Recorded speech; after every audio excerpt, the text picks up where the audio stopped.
Hello everybody, and welcome to another Zendikar Rising draft here on the channel. Today we're going to be diving into some best of 3, but before we do, I do want to remind you that if you enjoy the video, be sure to hit that thumbs up button, subscribe to the channel, and leave a comment in the comment section down below with any questions or feedback. If you would like to catch me streaming live, I'm not actually streaming this one live, but in the future, if you want to catch my stream live, you can find that on twitch.tv/NicolaiBolas. But for the time being, this is just for those folks who watch me on YouTube, because you folks are awesome. Okay, so our land is... Ooh, this is really cool art. I haven't actually... I got the style, but I've never actually looked at it. This is really cool. Well, anyway, it's not going to be our pick because it's basically like the same priority as a gain land or something like that. It's nice to have, but not a super high priority. The uncommons are all pretty good. I think I rank them Roost of Drakes, probably followed by Attendant to Healer, and then Journey to Oblivion. I think Roost of Drakes is the best uncommon in the set. It just works so well with a lot of blue decks. There's a lot of good kicker spells. You want to be taking them early anyway, and Roost of Drakes just really pays you off. Attendant Healer has some really cool combos, especially with Relic Vial, which is another uncommon. So like, it's like it lets you, whenever something dies, if you have a cleric, you gain a life and they lose a life. And so basically you can start sacrificing the cats you get to that. And it's like a nice little loop I've seen happen, because then when you sack the cat, a creature dies, so you gain a life and then you get another cat. So it's pretty cool. So I think I would go Roost of Drakes, followed probably by Attendant Healer, because I want to try it out a little bit more than Deadly Alliance maybe. But Roost of Drakes is a great place to start any draft. Okay, and right off the bat, we have some tricky decisions here.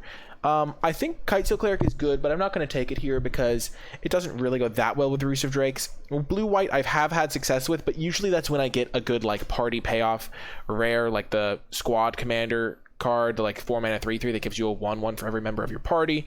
And then you can go blue-white and have like a nice payoff that's going to like win you the game or something like that. I do like Tangled Florahedron. Blue-green Kicker is a good home for Roost of Drakes. There's also a Gnarlid Colony, but I think I like Tangled a little bit better than Gnarlid Colony. Even though this does have Kicker to synergize with Roost. Field Research is the only blue card in the pack to go with Roost, but I'm not like certain I'm going to be a Roost of Drakes deck. So I think I'm going to take the Tangled Florahedron. Deadly Alliance is also pretty good. I could take the Deadly Alliance here. Florahedron's really good, but I think Deadly Alliance is also quite powerful. I think it's between these two cards. I'm going to take the Deadly Alliance, actually. Getting a good removal spell is nice. Even though the black removal spells are a little bit less valuable due to the fact that they are... there's 3 of them. There's Vanquish the Weak, Deadly Alliance, and Feed the Swarm. It is still nice to get that Deadly Alliance. And now we get a Glasspool Mimic. This card is very, very good. I think getting it 3rd is actually pretty... I'm not going to say egregious, because you never know, like... how experienced the players near you are, but this card is very good because copying one of your creatures for only 3 mana is actually just very good, and the fact that you can play it as a land in other situations makes it like over the top, because a lot of the time you're going to be able to copy a creature that you spent a lot more mana to cast. So like a 3-mana copy of one of your 5-drop creatures is just really good. You can sometimes copy like important utility creatures. Like just imagine if you have a Shatterskull Minotaur in play and you spend 3 mana to make a Glasspool Mimic copy, or a Shepherd of Heroes, or just anything that costs more than 3, or sometimes even things that do cost 3. Roost and Riptide would also be nice with my Roost of Drakes. I like Shatterskull Minotaur, but you really have to value the haste for it to be good, because it is a little bit tricky to turn on sometimes. I like Shepherd of Heroes, Healer can be good, but my best card was already blue, and getting another really good blue card means that I'm probably going to be locked into playing blue here at this point. It would take a little bit to push me off of that. One thing that I will say about Glasspool Mimic is that it does make me more likely to want to play a combination that isn't blue-black. Not that I have anything against blue-black, but... and this is a rogue for any rogue synergies I get in blue-black, but I like the ability of like a Kazandu Stomper to pick up a Glasspool Mimic. Like Kazandu Stomper, pick up Glasspool Mimic, play another Kazandu Stomper is like a really nice little line there. Bane Veil is pretty solid. I do like Malakir Blood Priest if I wanted to go for a black card here to keep up the theme. I wouldn't mind going blue-green here. I could also just take Bane Veil because I know I'm playing blue. Deadly Alliance is also just a really good card. I think I'm just going to take another Deadly Alliance. I do like the Malakir Blood Priest, but I'm not even... I think I'm just going to keep taking the higher power level cards at the beginning of a draft. Ooh, Black Bloom Rogue. This is another really good card. I think it's one of the best uncommons, actually, so getting it late here is a nice sign that black is open. There's also a Vanquish the Weak. It looks like blue and black are the most open, so I'm not actually, like, concerned about the fact that I have 2 Deadly Alliances. I will want to make sure that if I can, I get some cards that give me, like, unique party types, because blue-black is, like, a lot of rogues, and then black has some clerics, and blue has some wizards, so you can, like, get some unique types that way, but Black Bloom Rogue is a clear pick. I now have 2 modal double-face cards, which is really nice. because in best of 3 there is no hand smoother, so it's even more important to have like a good mana distribution. Skyclave Squid is a pet card of mine. I think a card's better than people give it credit for, just because a 2-mana 3/2 usually attacks in the early game is just quite nice. I think after this, I might take I would take the Vanquish the Weak. Okie doke. And now, interesting pick here. There is another modal double-faced card. We have, I mean, it's a little bit less impactful because most of the time you're just playing this as a tapped land, but the ability to drain is something you should not underrate. I think I am just going to take Vanquish the Weak, though. I wouldn't mind Expedition Skulker because getting good 2-drops is really important, and we do already have a couple of rogues. If we look at our curve, we don't have, this is a 4-drop pretty much. We don't have any 2-drops at the moment, and getting good 2-drops is important. But I think Expedition Skulker is a little bit lower priority than Vanquish. But this is one of those things I was talking about with less priority on Deadly Alliance, because there is Vanquish the Weak, and getting these makes it less likely that we'll want those Vanquish the Weeks. But I think we're just going to take Vanquish over Zoff, because I think Zoff is relatively low impact. And now this is the perfect opportunity to pick up a blue-black dual land. Once again, stunning artwork. Absolutely fantastic. They knocked it out of the park with these full art ones. But yeah, this is like a perfect opportunity. Like, sure, I could play a Shell Shield. It's like a kicker spell for my Rooster Drakes. I think this would be the pick if I wasn't taking the land. But this just gives me some extra mana consistency, and I'll lose less games. And even if I like have 1 blue and 1, it means I'll have 1 blue and 1 black mana. It'll be maybe easier to turn on my Rooster Drakes if I need double black or blue or something like that. So we're just going to easily take the Clearwater Pathway. And now, Jiraga Visionary, not a card that I'm expecting to play here. Spare Supplies can be interesting. We don't really have wizards to make this turned on. We're going to be more rogue focused if we are in black-blue. Highborn Vampire can be nice for turning on Deadly Alliance a little bit, but overall not a card I'm going to be happy to play a lot of the time. I could just take it, or I could take Spare Supplies. I wouldn't mind Spare Supplies in some matchups, so I'm going to take it for the sideboard. Sometimes you just need extra card advantage. And now we'll take Glacial Grasp. There is some chance that we end up with some cards that care about milling the opponent. And when the mill is relevant, this card does become a little bit better and worth playing. Also means that I'm not passing any blue cards. Here I don't mind passing this one because this one's just unplayable in my opinion. So I guess I'll just take... I actually don't mind sending good cards in these colors though, because I'm not playing any of these colors, so I guess I will take the Concerted Defense. The odds of me switching into red or any of these colors is very low. I guess I could just take this because it's a solid card if I do want to switch into red for some reason. And now we get a Mind Drain. It's either a good, it's like an okay main deck card if you care about getting cards in their graveyard, or you have life gain payoffs, but a lot of the time it's just like a fine grindy card. So like I wouldn't mind sideboarding it in potentially. Deliberate could be okay, but mostly we've already got, like, we've gotten the good cards we're going to get. See, this is a very late Skyclave Squid, and the reason that this is a little bit, is just way too late is, it's just a 2-mana 3/2. Sure, it doesn't have the party synergies, but a lot of the times if you're a defensive deck, you're going to just want things to do things. You're thinking, wow, last pick Skulker? I almost took that the first time I saw it, so that's, like, incredible to get. That's actually a massive boon. Speaking of Malakir Bloodpriest, I'm actually slightly, like, I'm unsure whether or not taking the Deadly Alliance over the Malakir Bloodpriest was correct, because as you can see, I only have 2 2-drops, and Malakir Bloodpriest is a pretty solid 2-drop, especially if you're going to have rogues, so you're going to drain consistently for 2. Here, we're going to take the Thieving Skydiver. I think this card is just really good. Feed the Swarm is next up, but we already have 2 Deadly Alliances and a Vanquish the Weak, so we already have a lot of removal. Removal spells do go down in value the more you have, because you don't need to have infinite removal spells, and Thieving Skydiver is just a good card on its own. It's a rogue for any rogue synergies I get. I don't have any at the moment, but that doesn't mean I'm not going to get any, because blue-black is the color of rogue synergy, so I could get a Soaring Thought Thief or something of that nature. And if you ever steal an artifact with this, it can just be like game ending. Like, you just steal their good equipment, and there are a decent number of good equipments in this set, so pretty happy picking this up. Next I would take Feed the Swarm over Bloodpriest, I think. The first Feed the Swarm is pretty high impact, but I do like Malakir Bloodpriest a lot. Overall, this deck is really coming together. Getting that last pick Expedition Skulker really makes me happy about all these rogues that I have. I have a rogue, another rogue, and the Skydiver. And we are just seeing a ton of removal spells here. This land, we can't really use a splash, but again, this artwork is just stunning. Absolutely gorgeous artwork. So looking at this, Thwart the Grave could be interesting. We don't have any big creatures to bring back. We could have a rogue in play, and then 5 mana, bring 2 creatures back. Could be nice. How many creatures do we have? We have 5 creatures at the moment, which is a pretty reasonable number. Relic Amulet. We don't really have any wizards. I don't think we have a single wizard, actually. So I don't think we want the Relic Amulet in our deck. I think Skyclave Squid should wheel. We already have 2 Deadly Alliances and a Vanquish, so I'm a little bit lower on wanting more of those effects. Because they are can clog up your hand sometimes. I think I'm going to try taking Thwart the Grave. It is a very powerful effect. Yeah, and we could definitely get some good value out of that. And now we get a nice Umara Wizard. This is definitely another great payoff for our blue-black, like, controlling deck. Our Roost of Drakes is actually looking quite poor in this deck. We have one kicker spell here. I'm not sure if you can kick this without a target. I think you can, which is nice for Roost of Drakes. But we don't really have a ton of kicker spells, but we're just getting nice modal double-faced cards. We're going to be able to go to the late game. We will want some card draw, some more kicker spells, but hopefully we find those. The Expedition Skulker could wheel, which would be nice, because again, you really want to make sure you have 2-drops that are relevant. Currently we have 3 2-drops, and they're all pretty solid, and I'm pretty happy with where we're at on them. If we wheel the Shell Shield, I'll probably play it, though I'd rather wheel the Expedition Skulker, which is reasonable to expect, because we did get this one last pick, but pretty nice on the Umara Wizard. We're going to be able to have a pretty low density of lands while also having a good number of spells. Okay. In this pack, there's a Feed the Swarm. I do want to get my first copy of that over my third Deadly Alliance. I think the first Feed the Swarm might even be more important than the first Deadly Alliance, but I think you can, like, since you only really want one Feed the Swarm, because without life gain, it gets hard to just play multiples of these. It is a little trickier. Seafloor Stalker is actually not as good in my deck as I would hope. It does turn on my rogue synergies, but since I only have rogues, I have a couple, like one wizard. Maybe it's a little bit better, but I think I'm going to take the Feed the Swarm. I do want to make sure I get one copy at least. And Seafloor Stalker is not as good in this deck as it would be in some of my party decks that I could have. And now we're going to take a Jwari Disruption.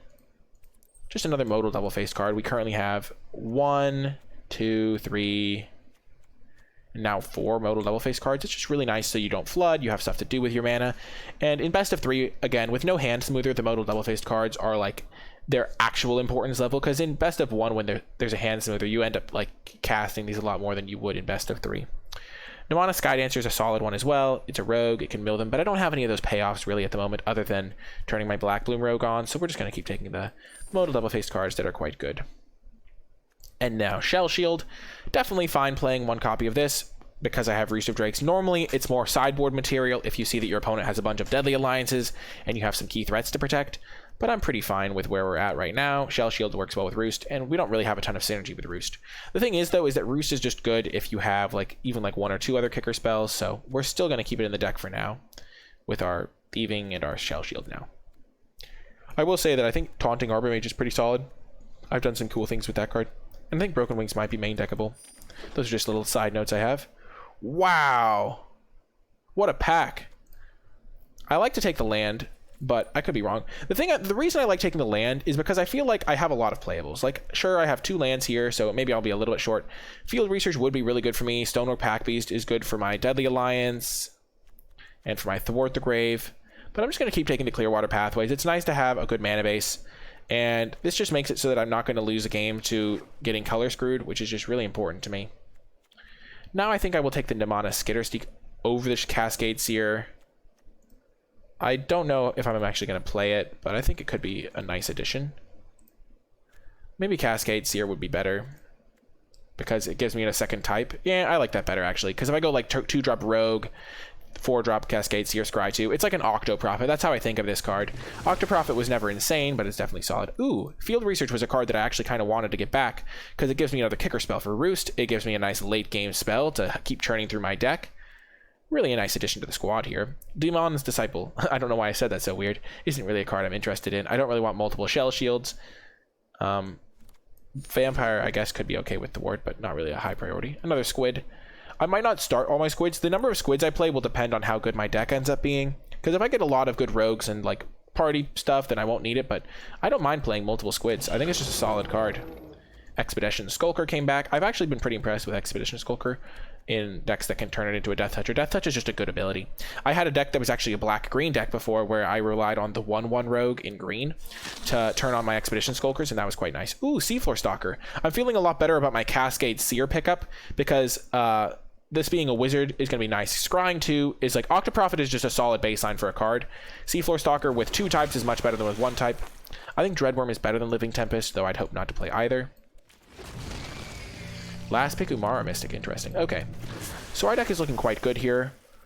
Okie doke. Well, we have a crazy pick here. So Leyline Tyrant is obviously just an insane, incredible mythic rare. I think I rated this when I was doing like a tier list as like an A+ or something, because it's just like such a good card, but we're not playing it. So we have actually a quite interesting pick here. We have Soaring Thought Thief, which is a great card. There's Into the Royal and Bubble Snare, which are the two best blue commons. It's debatable which order they go in. In this case, I like Into the Royal over Bubble Snare because I already have so much hard removal that I don't need something like a Bubble Snare.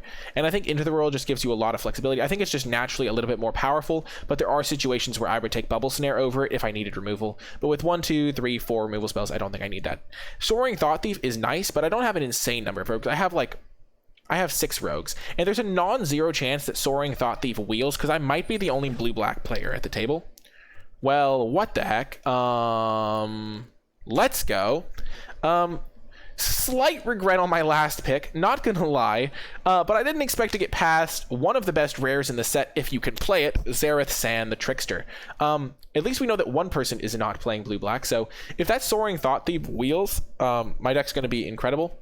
I think at the time I just like getting that interaction spell, especially because I have the Roost of Drakes, so I do value the kicker payoff.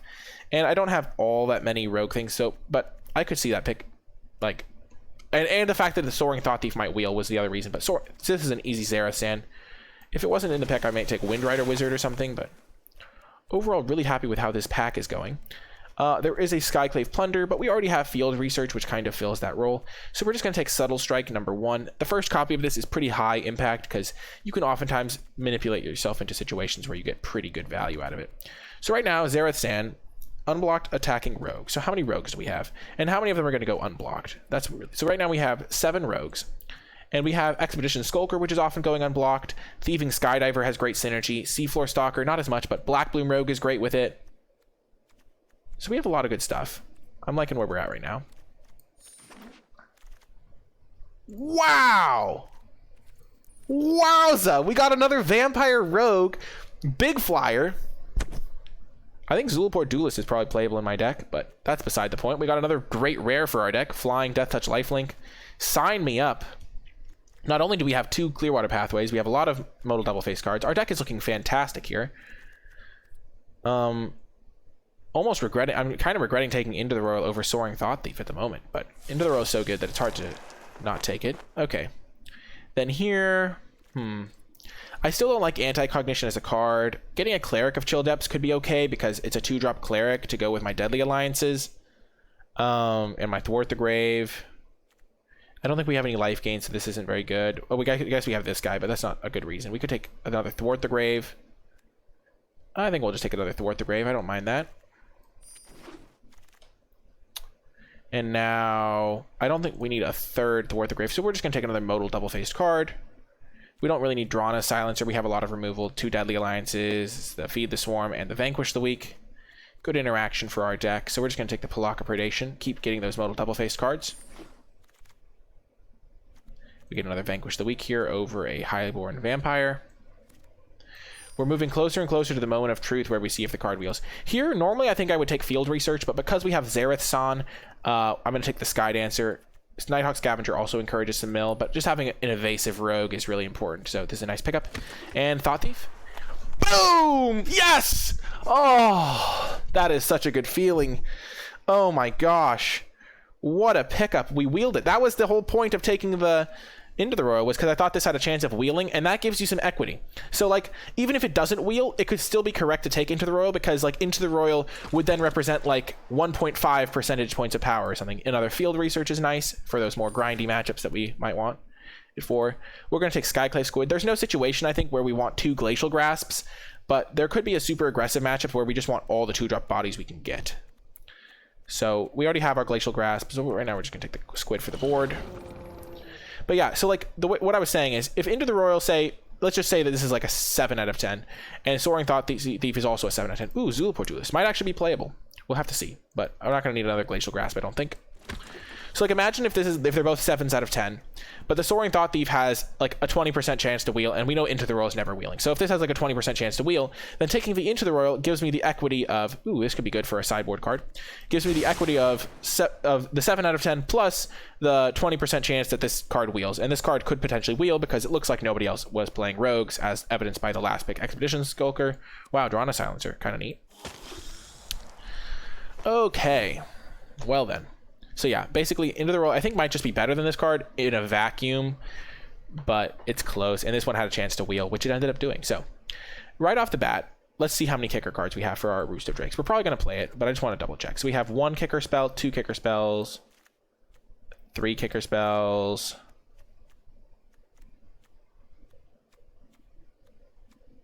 4 kicker spells, 5 kicker spells. It's a kicker spell. So we have 6 kicker spells, so that's pretty solid. I think I'm going to be cutting a Field Research, so Roost of Drakes does get a little bit worse, because I don't think we need 2 of them.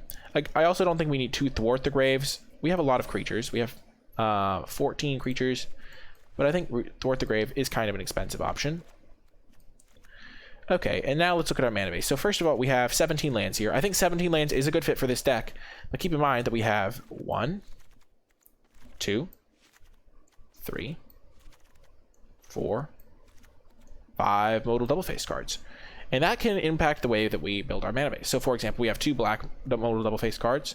So I'm going to cut 1 swamp. We have 3 blue ones, so I'm going to cut 2 islands.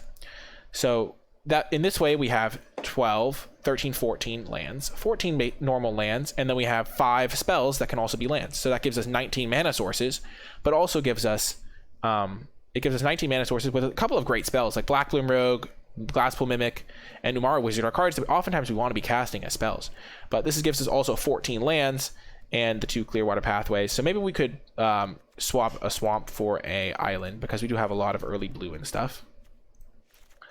So let's just try it like that for now, and we can tweak that after we've seen what our deck needs.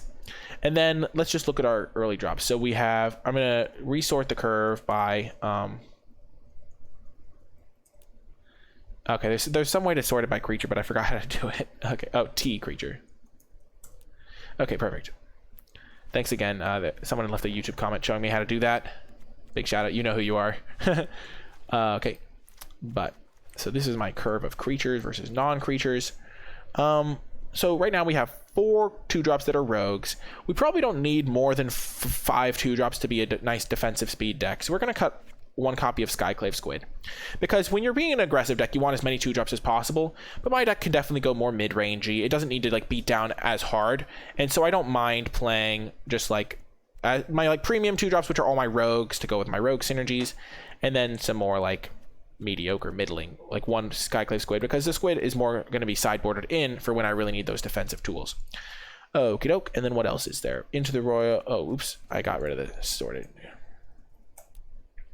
Okay, Cascade Seer is also potentially a little bit weak, but I think it's still worth playing because I don't have that many wizards.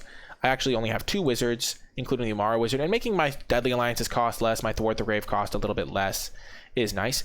Glacial Grasp, I have an eye on that for whether or not I should cut that.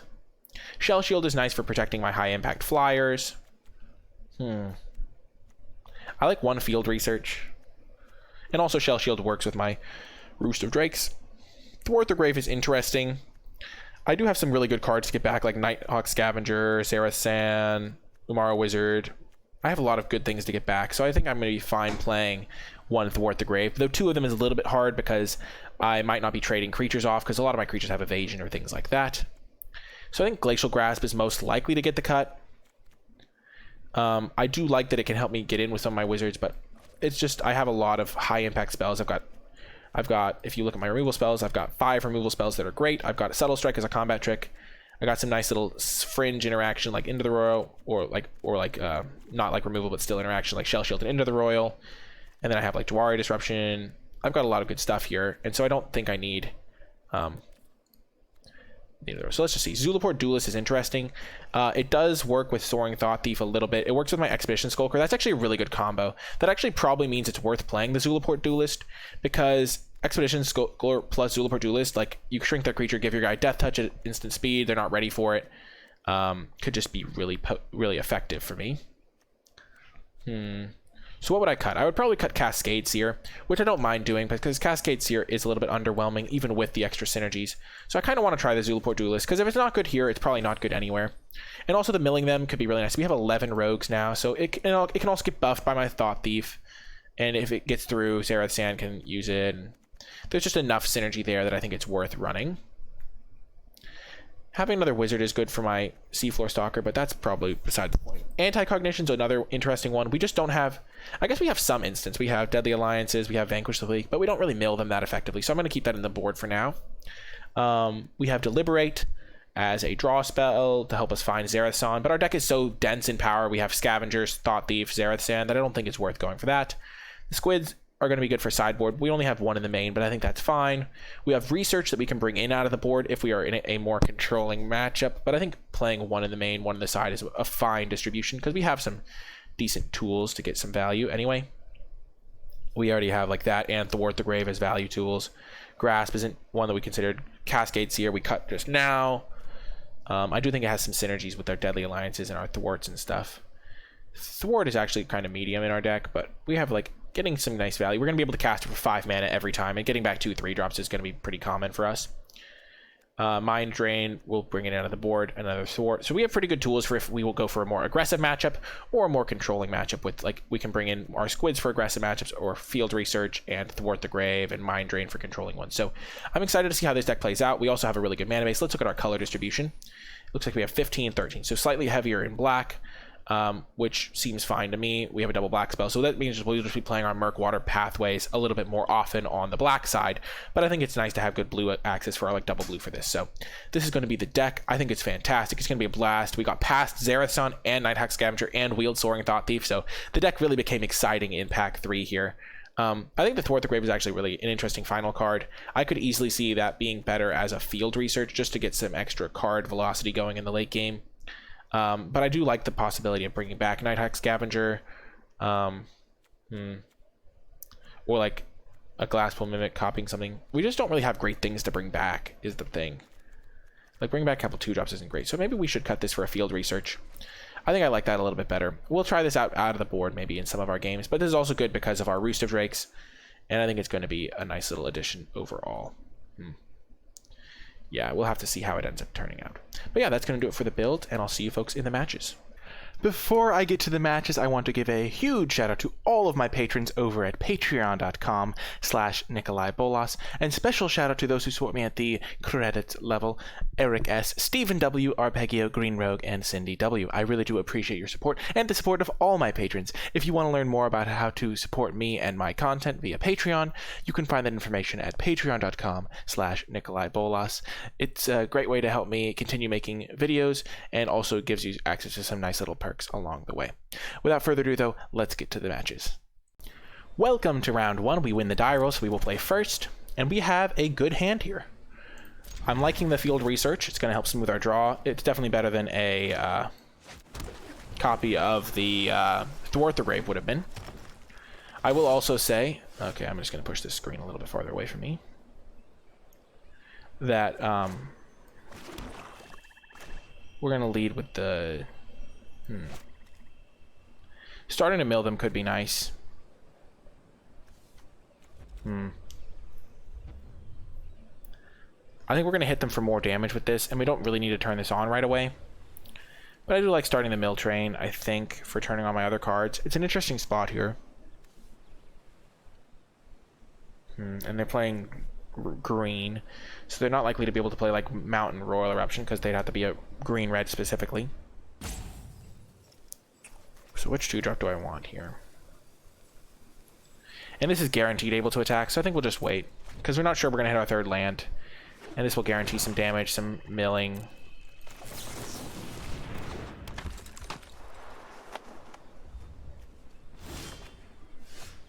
Okay, this is a nice little perk of playing these modal double-faced cards.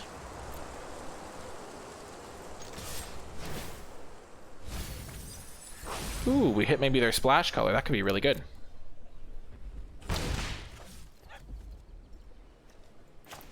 We're going to play the Squid. We could hold up Shell Shield, but I don't think it's necessary. The Thought Thief is nice, but not, like, critical, and it's oftentimes not going to matter. Yep. Okay, so here we're going to play it as a swamp here, so that our Skyclave Squid can attack. Beautiful artwork once again. I forgot to change the artworks on my basic lands, so revel in the default arena lands, folks. So they look like they have a decent amount of white cards if they're playing this card. That's not that type of card you'd splash usually. So I think we're just going to play our field research here. Keep the velocity of our deck flowing. That's another reason to prefer field research over something like Thwart the Grave, is field research always gets you that nice 2-for-1, whereas Thwart the Grave wouldn't really do much here. I'm actually really happy with that decision to play our Thwart, to play our cards like this. Okay, Core Cleric, sure. Core Celebrant, I mean.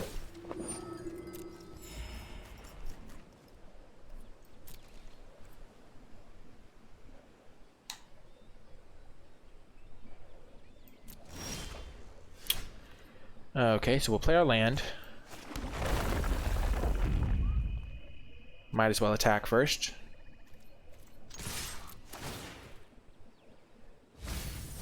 Ooh, Ondu Inversion's good to know about.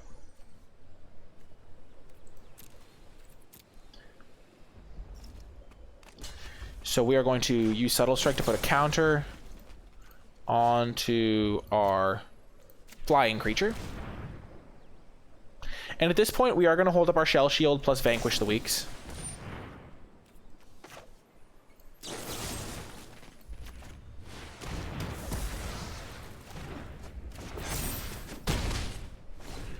I don't mind using a removal spell on that. It just makes it more likely that my Thought Thief does stuff. Also, they have 8 cards now, and they have conceded game 1. So it looks like they are a grindy Abzan value deck. So in this situation, we're going to want more of our grindy cards, and we aren't going to need our aggressive cards as much. Though in that case, it was really nice to have something like a Squid that could put some nice pressure on them. So we're going to want to keep that in mind. On the draw, it's less likely that we're going to be able to pressure them, and they didn't seem that aggressive themselves, so I think we can comfortably shave the Squid. We also didn't see any really removal spells. Maybe we saw, like, Ondu Inversion. I forget exactly what we saw in their graveyard. Let's look at the battlefield. We didn't see a single removal spell from them, and we did see a decent amount of their deck, if you look at it. So I think it's relatively okay to maybe cut this Shell Shield. And in place of those cards, we can run Mind Drain, which is just a nice little extra tool for getting value against them. Since we got there on field researches, we're never going to bring in spare supplies. That's just a little word of warning on that one. I would expect them to have some removal, so maybe we should keep Shell Shield in still. They have a Thwart the Grave, so milling them is a little bit risky. I think the Zulaport Duelist is going to be good with our Expedition Skulkers. Thwart the Grave, Deliberate. They didn't have any removal, so Thwart the Grave seems a little worse. We're just going to keep in the Shell Shield, I think. We also play the Anti-Cognition. Like hold that up or Vanquish the Weak. Because they did look like they had some clunkier creatures. They also had some clunkier sorceries. Maybe Glacial Grasp could be okay, or we could just keep in a... Let's just keep in a Skyclave Squid. Because I think that's overall going to be more helpful than Shell Shield. We didn't see any removal spells from them.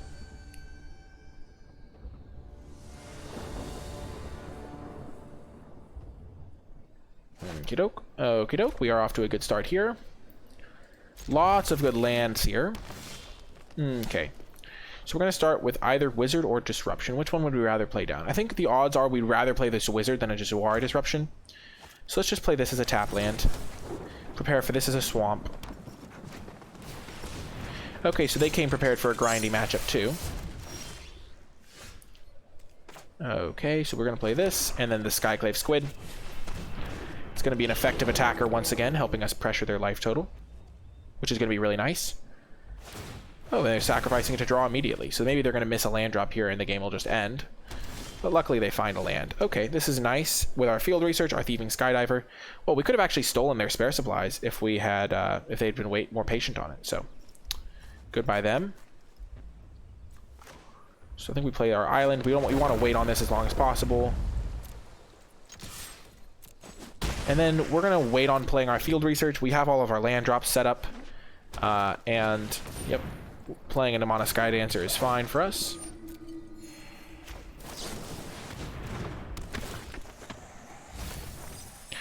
And one thing that you'll notice here is because they have a green mana up, sneakily have a green mana up, and we haven't milled their card that gives a +1/+1 counter. Attacking with the Skyclave Squid is very low because we're not going to be bluffing anything, and they could have a card that blows us out. So we're not going to do that. What we are going to do is probably play this as a swamp, and then kick our Roost of Drakes.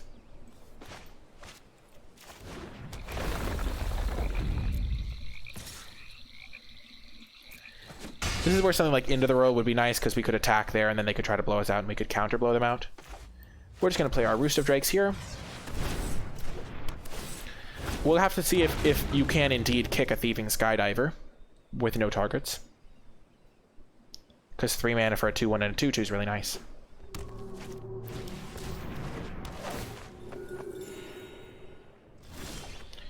Okie doke. So, I think we probably just want to jam the Umara Wizard here for the mana efficiency.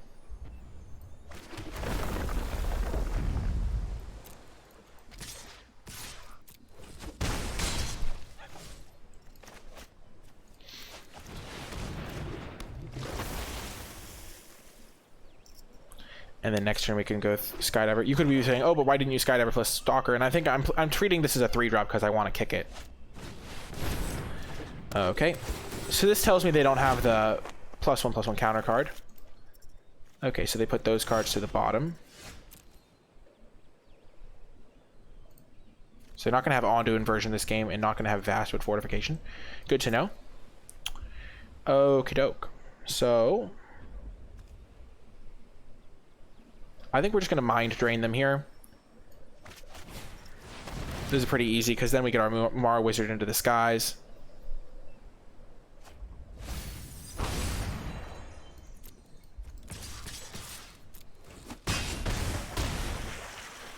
And then we'll just play this.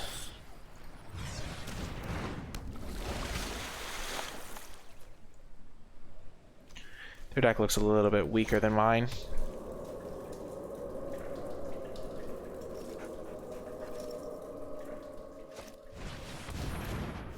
Okay. We will block the healer here. But we're not going to trade our flyer off.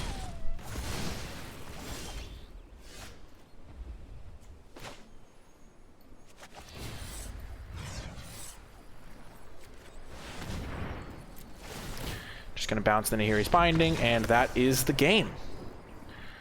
Pretty powerful display from our deck. Our opponent's deck was not the most powerful, but that was still a lot of fun. And I'll see you folks in the next round.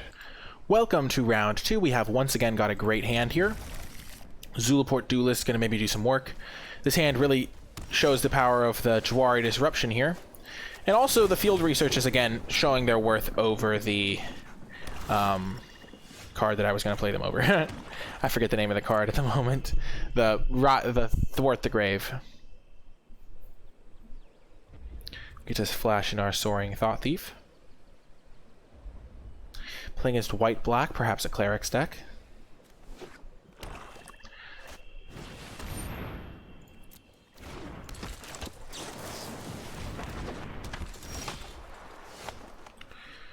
Ooh, this could be quite powerful. Immediately copying that. I think I'm going to try that.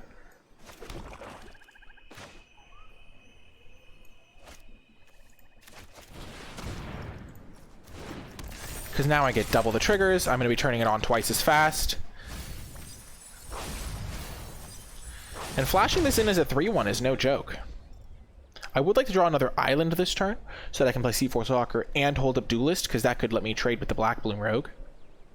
They're likely to have a removal spell too, and I think this card is pretty nice for my game plan, so hopefully.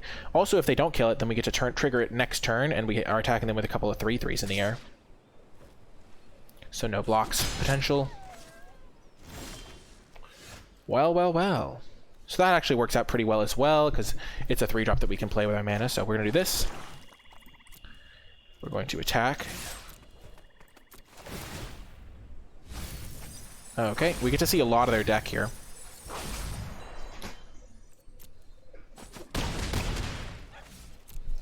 And they have to be pretty scared here. We're going to actually kill this Black Bloom Rogue, double ambusher. It's going to be pretty impressive, I'd have to say. The old double ambush.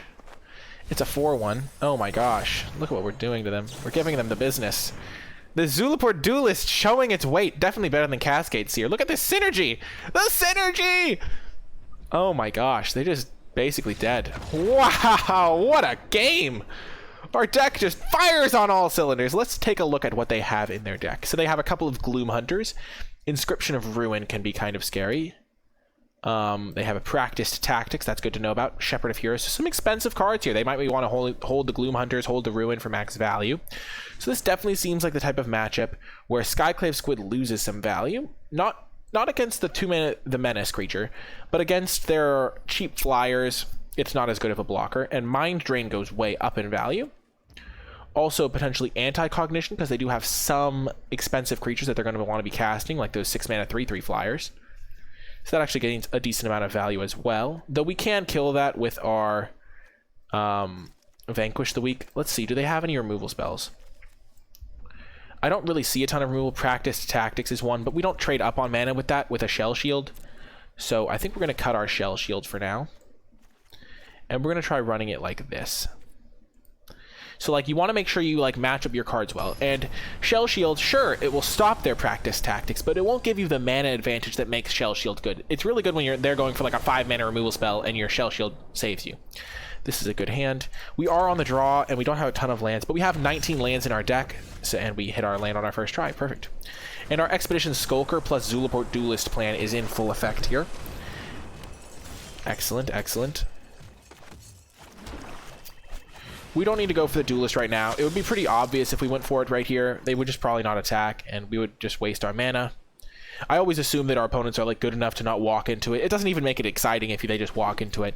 But like if I was playing against, say, Reed Duke or someone of that caliber, and they just okay, this is good for us, and I passed with my mana up, and they had seen Duelist the game before, I don't think they would attack into it. So let's go for it now.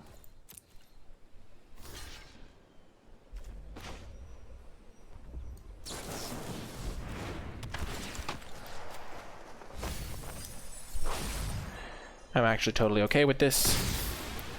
It's not the most mana efficient, but now I have 2 creatures on the board, one of which has Death Touch, so they're less likely to want to trade with that. And I have my Zareth Sand, which can do good work. And even bring back a Pack Beast or something. Ooh, we both draw a card. Nice. And this is a Kindi Stampede. Okay.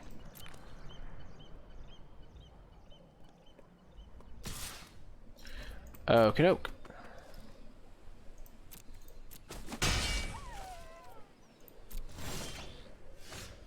So we're going to play this as a swamp. And then we will attack in.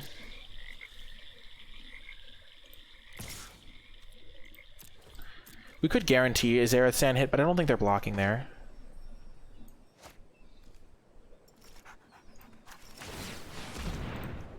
They don't have anything too valuable, but they're not going to have anything valuable for a little bit anyway.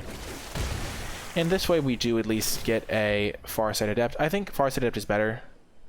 We aren't going to have to discard a hand size, and getting a nice 3/3 into play is nice. We're just going to go for the raw stats here. And also make sure we can keep hitting our land drops, because we do only have 1 land in play, but all sorts of goodies. It also gives us a wizard to make our alliance cheaper, though this also would have given us another type. Shepherd of Heroes. Nice, nice, nice, nice, nice. Okay. So this being a wizard is actually super relevant for us. Okay. So we will play this as a swamp because we do have a double black card, and we already have 2 blue sources, but we're going to want to be able to play this alongside other black spells. And then I think what we're going to want to do is just attack with Zareth Sand. If they go for a double block, we can kill with our Deadly Alliance and use Subtle Strike.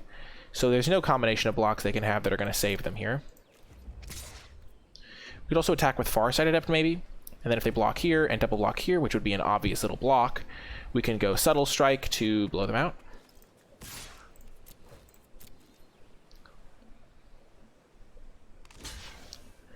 Okie doke, so we're going to be killing this with a removal spell. I think the Farsight Adept matters a little bit more because we have a Death Toucher. Okay, so we're going to be killing this with our removal spell. And then we're going to want to kill this guy. So let's Deadly Alliance first.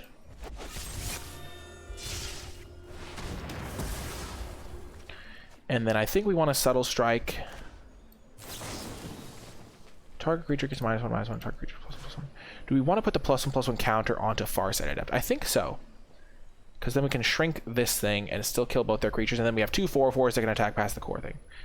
-1/-1 to the core Celebrant. Put a counter on Farsight Adept.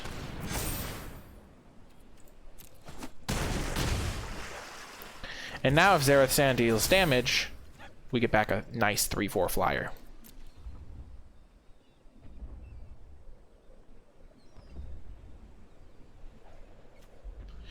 We don't currently have a land drop, but we have a lot of good stuff going on here. We have 2 4/4s. We don't have a removal spell at the moment, but we have a Nighthawk Scavenger. They have currently got artifact, instant, and creature in play. Okay, so they kill our Zulaport Duelist. That's pretty good for them.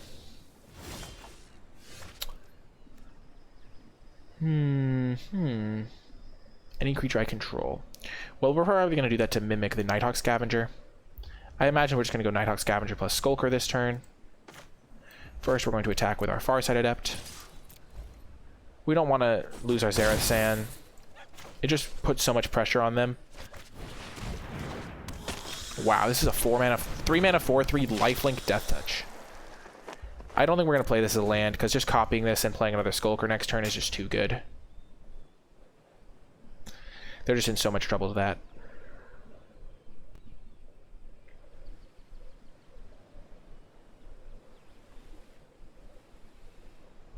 So what could they have? They could have Ondu Inversion. They could have something that brings this back to their hand. It's funny, we played against 2 decks with Ondu Inversion. So they have 4, 5, 6. So if they got up to 9 mana and they had a Tazim Raptor to bounce that, I could technically lose. But I think I can kill them before that happens. I just want to make sure that I kill them before that happens. In their graveyard, they have Allied Assault. That's a good card. But they have Artifact, Instant, Creature. So this is a big creature as well. Our Skulker can attack. Our Farsight Adept can attack. We can just put a lot of pressure on them. If they have something like a removal spell for our Zerath Sand, then they're dealing with Nighthawk Scavenger. If they kill the Nighthawk Scavenger, then they can't really block my other creatures, because then Zerath Sand's going to get in. Okay, that does help a little bit against Zerath Sand. Okay, they're doing their best here. Okay, Vanquish the Weak. So if I attack with Zerath Sand and they triple block, I can kill this and then kill both their other creatures. I think that's not worth it, because I can just kill their Shepherd of Heroes when they play that. So I'm just going to go to combat. Attack like this.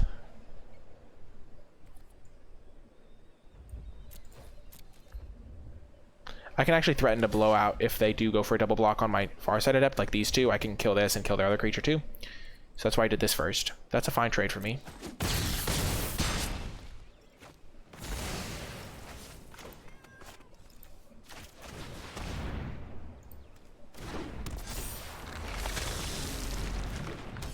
And now this thing's the card they're going to play this turn. Is going to gain them 4 life. And that's why we saved our Vanquish the Weak. So they'll play this, gain 4, go to 15. We will Vanquish the Weak it. And then we have 4, 8, 12, 16 points, 20 points. And if they double block this, they're just dead. So they won't be able to double block the Zerath Sand. So they'll have to chump the Zerath Sand, trade with this thing, take 12. And they'll be at 3. If they have a land, they can also play this, which makes them slightly less dead to the block. So they do have a land, so they're going to be able to play both. So they're actually going to play this, and then they'll have a full party for it.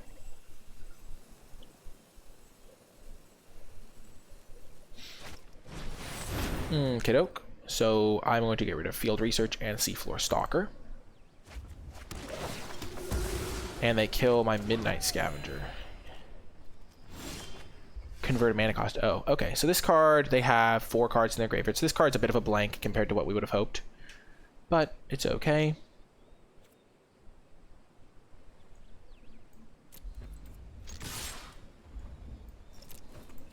Attack with everything. They'll triple block the Zerath Sand, I assume. Or maybe they'll double block it and just hope I don't have a Vanquish. If we do trade off some creatures... Okay, so we get to kill this.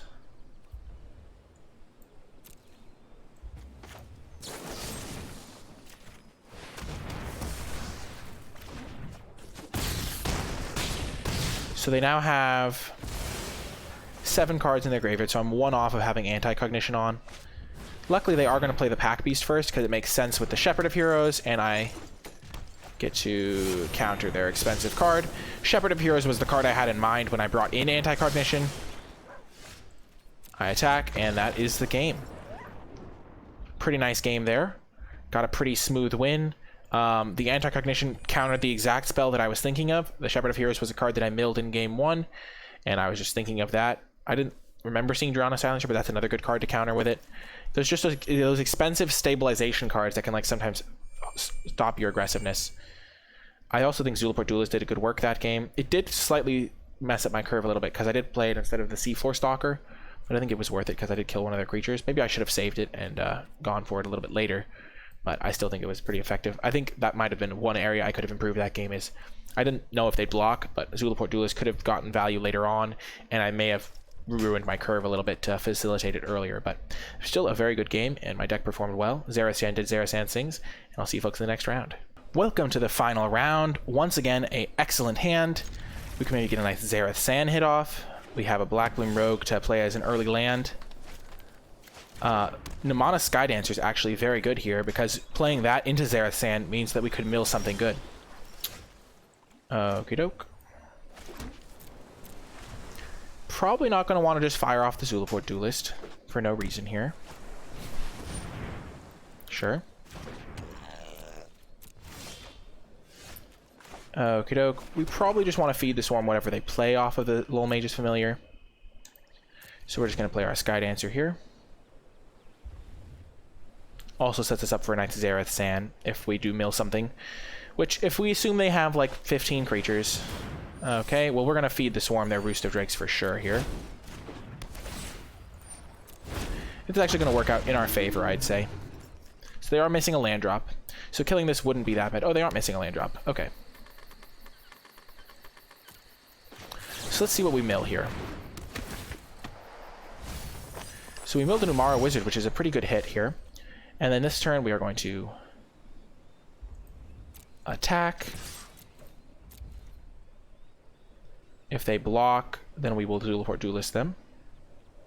Usually they will block because their Drake is pretty expendable.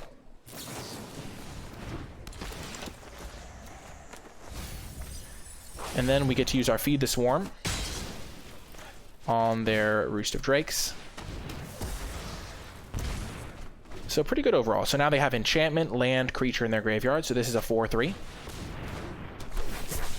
And if we do hit a land here, we can Zerath Sand to get back an Umara Wizard. Unfortunately, we have to wait a turn on that. We'll play this tapped.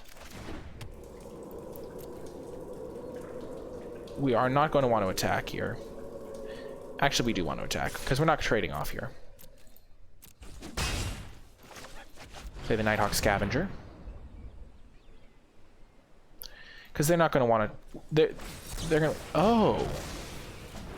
Wow, that was really good for them. I was not expecting that.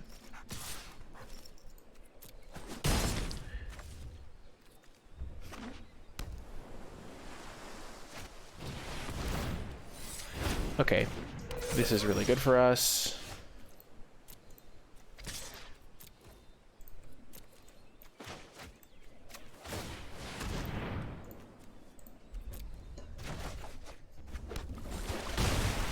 And we get back an Umara Wizard. Oh, target permanent card. Oh, we could get back Roost of Drakes. I didn't even think about that. Umara Wizard can just trade with the Gnarlid Colony right away, though, so I'm just going to get that. But Roost of Drakes is definitely something I could have considered. If I'd gotten it a little bit earlier, maybe I could have done that.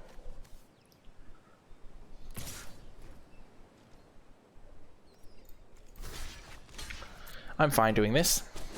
Trading off a creature is good for me, because then if I get an unopposed hit in, I can do some good stuff.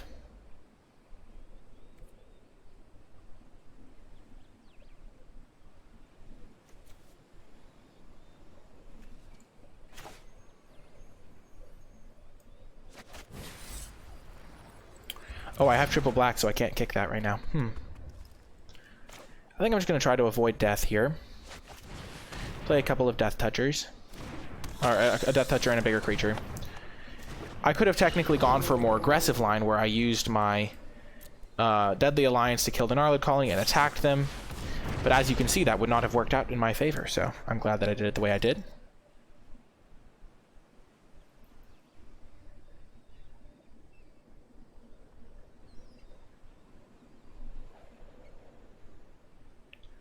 I have a nice defensive blocker here.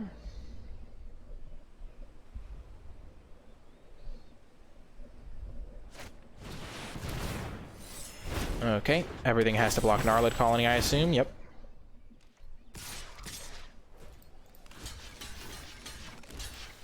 So they kill my Zareth Sand, but that's going to happen anyway. I was planning on attacking them eventually. So that's not actually that bad for me. The Arbor Mage doesn't do as much as it might have done in certain situations. So I could attack them back, but I don't really want to.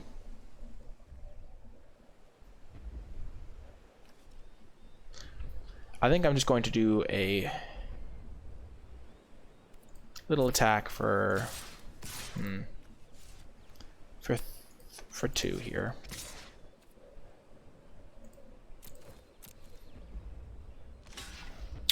That actually works out perfectly for me. I can play my Sky Dancer. And then I can do this. Give this card -1/-1. Put a counter on my Sky Dancer so that it trades with their Tempest. And this way I end up with a card that can trade, and I also kill their Taunting Arbor Mage, which is perfect. I can use Deadly Alliance on their Tempest if I so choose. So we can look at their cards. They have Arbor Mage, Visionary, Cunning Geyser Mage, Wizard, a Roost of Drakes. They have a lot of very powerful, like 2-for-1 late game cards. So this is going to be a good matchup for my Mind Drain. Okay. And now I think this is where I can turn the corner on them potentially. I think I'm going to be taking the more assertive line. And I'm going to Deadly Alliance their Tempest.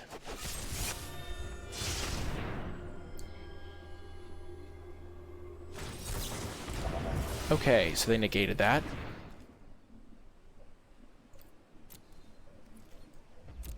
I am going to play my land here because I do have 2 copies of a card draw spell in my deck, which means I'm more likely to want to do that.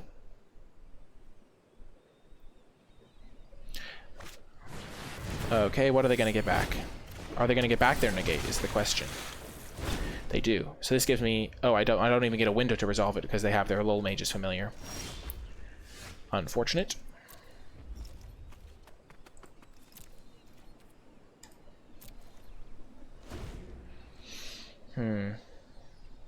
Close game here for sure. They have a lot of good cards in their deck. I have a lot of good cards in my deck. I've gone through some of my good cards.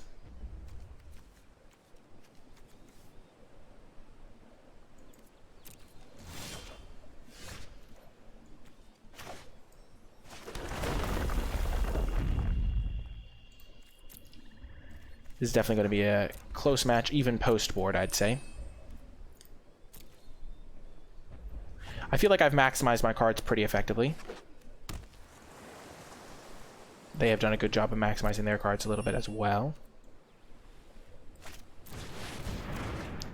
Now that is unfortunate.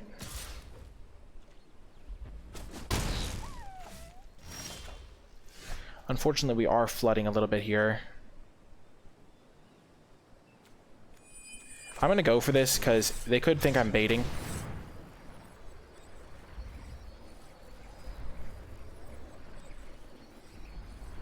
Yep, they do not fall for that.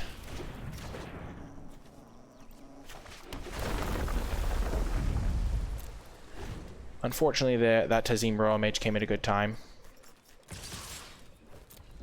I'm not out of it. I could top deck 2 removal spells in a row.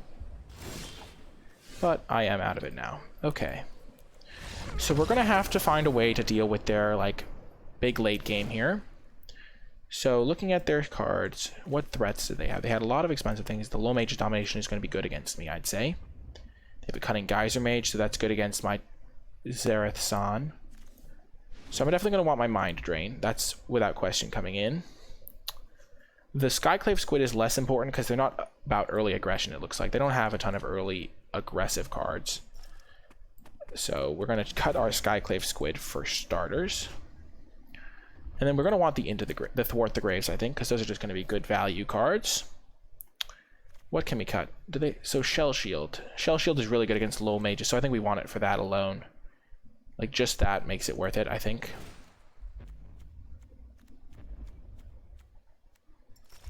Though it's not that good, I guess we could cut it. And just rely on our Into the Royal to get our card back or something. So maybe we only want one Thwart the Grave. Yeah. I think that's a good mix. I think our Zulaport Duelist still does enough to be worth it. But definitely a good deck from the opponent. Definitely has the tools to beat us. I think our deck does have a lot of power in it as well. Okay, so we're going to have to mulligan this. We only have one land. But it is close to being good. This is a keeper, but it's pretty sketchy. We're going to get rid of Thwart the Grave, I think, because it needs double black. Having to play our Glasspool Mimic early is rough, but you do what you got to do, you know? And finding a swamp early is really good as well.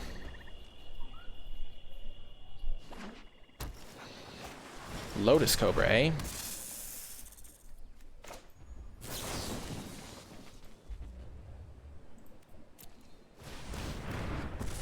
That worked out decently well for us.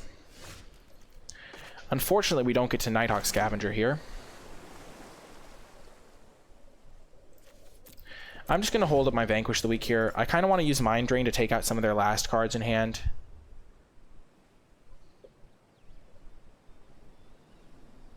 And if they play a Lowell Mage's Familiar, I'll be glad to kill it.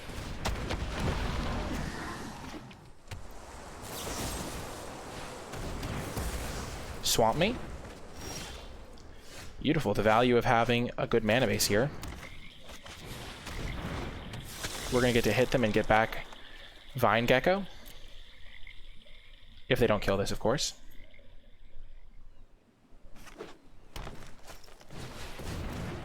Yep.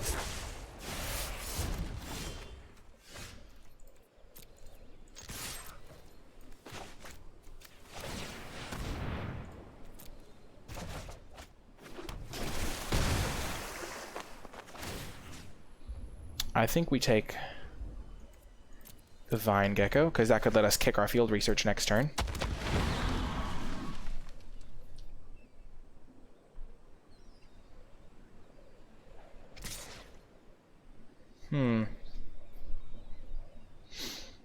Interesting, because if I block here, then my Zerath... I'm just going to block. Because my Zerath-san could maybe get in unopposed.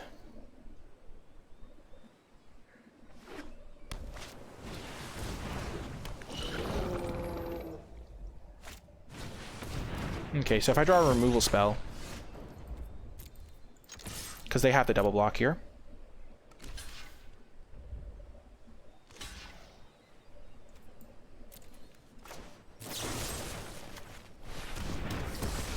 That's one of the benefits of drawing removal.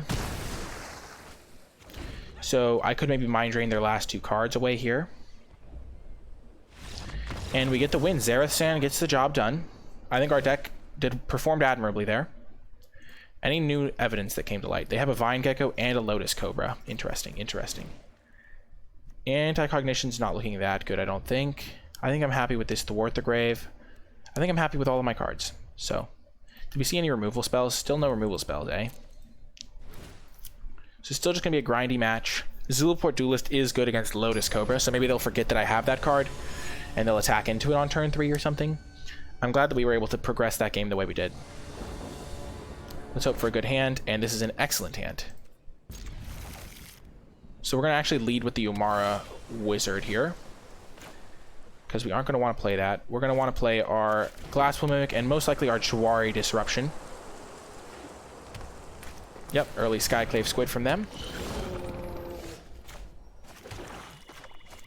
We'll play our Skulker. fine trading these off. And what do they have? Expedition. Do they have their... Oh, Skyclave Sentinel. Okay. Fine by me.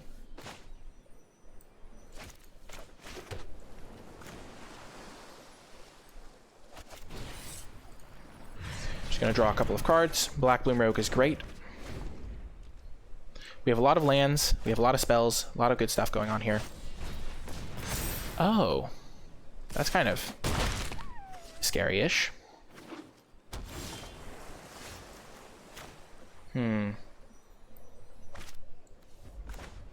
This has flash, right? It does.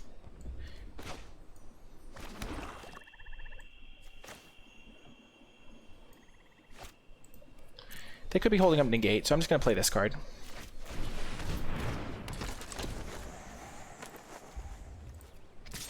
I have a lot of removal spells, so I'm feeling okay. Ooh, Into the Royal is good against this.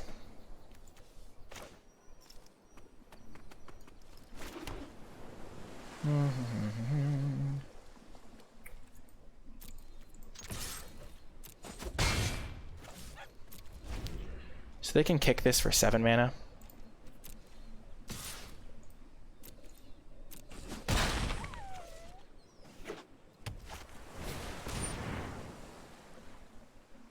So they could have a negate here.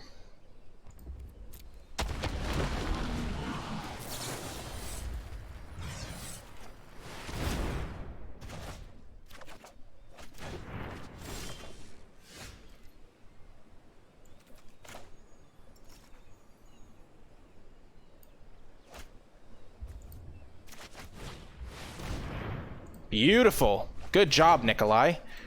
I'm pretty happy with how I played that one.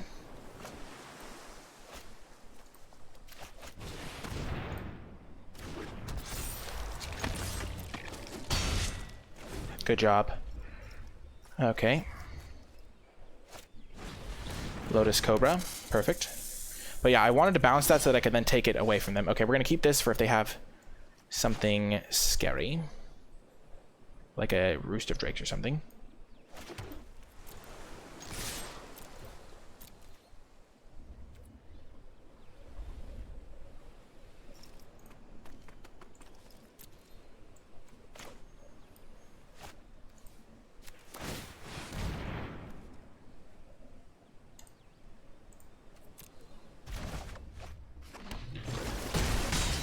I think this is good. Get back the Skyclave Sentinel.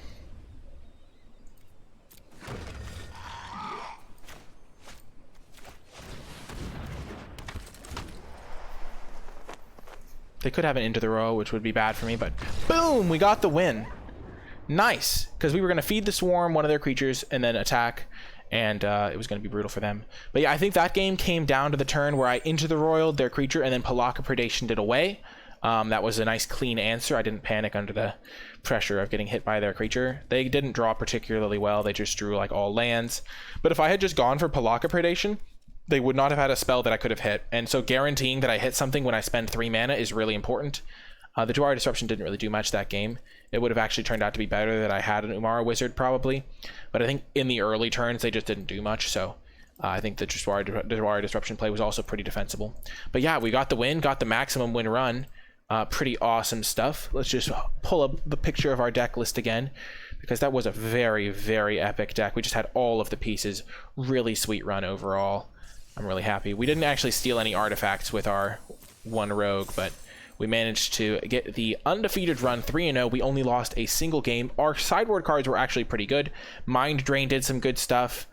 We didn't actually cast Thwart the Grave, but we cast that Anti-Cognition in that one game. It did some pretty good stuff as well. This was the deck. We had 2 of the dual land rares. How many rares did this deck actually have? We had 1, 2, 3, 4, 5, 6 rares that were on color. They were all like rogues and rogue payoffs and like lands. So 6 rares on color. Pretty powerful stuff. Most of them were passed to us. We got past Zarathan, Nighthawk Scavenger. We actually got past like every single one of the rares that we got, except for the Thieving Skydiver that we opened. So pretty cool stuff there. A little bit of a Roost of Drakes package, but not a super big one. Mostly just focused on the rogues. We did in fact have 11 rogues. We got to use Dualport Duelist pretty effectively. I was pretty impressed with how that card did in our deck. Nighthawk Scavenger was just like incredible. Expedition Skulker did good work. Overall, I mean, even Squid did its part. So pretty good stuff overall. Wheeling that Soaring Thought Thief was really cool. We got that one game where we went Thought Thief into copying it with Mimic. That was also very cool.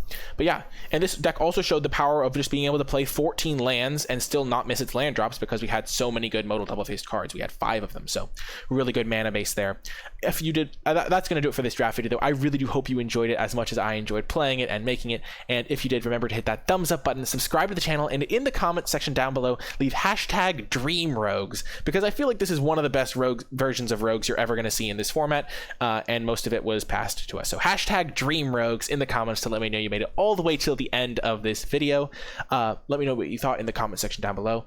And as always, if you would like to find more of my content, you can find me on Twitch at twitch.tv/NicolaiBolas. You can read my articles. Those are linked in the description and pinned comment down below.